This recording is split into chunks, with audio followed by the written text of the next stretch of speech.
નમસ્કાર બાળ દોસ્તો, કેમ છો? મજામાં ને? ચાલો આ સપ્તાહની વાર્તા માણીએ. પાંદડું નીચે પડ્યું. એક ઝાડ હતું. આખું ઝાડ લીલા પાંદડાથી શોભતું હતું.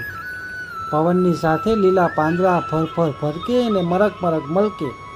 આ બધા પાંદડામાં ઝાડની ટોચે એક મજાનું નાનું પાંદડું હતું, જે પોતાને ખૂબ જ સાણું અને મજાનું માનીને રહેતું હતું. ઝાડની ટોચે મસ્તી હવામાં લહેરાતું રહેતું.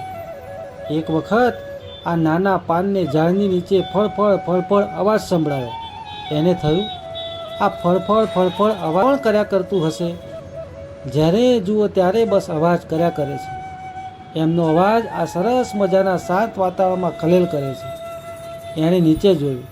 એની નજર સૂકા પાંદડા પર પડી. એ તરત તાળુકોને બોલ્યું, ઓહો, તો આ તમારો જ અવાજ છે. આ તમે સાવ સુકાઈને વિલાઈ ગયા છો, છતાં પણ તમે ઝપીને બેસતા નથી કે શાંત રહેતા નથી. આ તમારું શરીર તો જુઓ, સાવ વિલાઈને સુકાઈ ગયું છે. આ મારી સામે જુઓ, હું કેવું નમણું ને લીલું લીલું છું. એમ કહી નાનું પાંદડું હસવા લાગ્યું. સૂકા પાંદડાએ શાંતિથી જવાબ આપ્યો, અરે નાનકા, તું જરા શાંતિ રાખ. અમે પણ એક સમયે તારા જેવા નાના નમણા અને લીલા લીલા હતા. અમે પણ તારી જેમ આ ઝાડની શોભા હતા. અમે પણ તારી જેમ જ આ ઝાડ પર રહેતા, રમતા ને હસતા હતા. તો પછી હવે આમ કેમ નીચે પડ્યા છો? આ ઝાડ પર જ રહેવું તું ને? પાંદડું ફરી ઉત્તેજિત થઈને બોલ્યું, અરે નાનકા, તું હજુ નાનું છે. ધીરે ધીરે તું પણ મોટું થઈશ ને જ્યારે તું અમારી જેવડું થઈશ ત્યારે તું પણ આપોઆપ ઝાડ પરથી ખરી પડીશ. આ જ કુદરતનો ક્રમ છે. પછી તું પણ અમારી જેમ ફળફળ ફળફળ અવાજ કરીશ. લીલું પાંદડું હસી પડ્યું અને કહ્યું, ના ના, હું તો ક્યારેય તમારી જેમ સૂકું નહીં બનું.